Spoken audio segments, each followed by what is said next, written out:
Ini hadis dari Shahihul Bukhari, nomor hadisnya itu 6408. Ada keterbatasan yang akhirnya menjadi kelebihan kita, yaitu kita tidak tahu Allah Subhanahu wa taala. Suatu saat para malaikat ditanya, apakah mereka yang membaca tasbih di sini, misalnya di Istiqlal ini, ngerti saya, kata Allah. Kata malaikat, tidak tahu. Andaikan manusia itu ngerti engkau ya Allah, maka tasbih mereka ini akan lebih dari kita. Saya beri contoh, ini terutama untuk dzurriyyah Rasulullah SAW.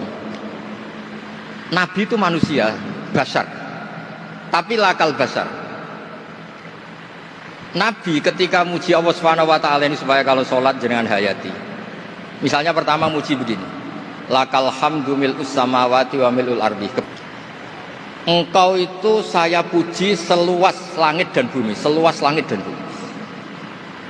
Seluas langit dan bumi itu enggak keren, karena langit ini tetap mahsurah, as-samawat ini apapun luasnya langit itu tetap terbatas.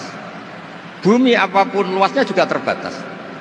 Apa yang diteruskan oleh Rasulullah SAW? Wa mil'u ma syi'ta min syai'im ba'du. Dan pujian saya ini ya Allah sesuai kehendakmu, sejumlah kehendakmu. Karena ini yang tidak terbatas.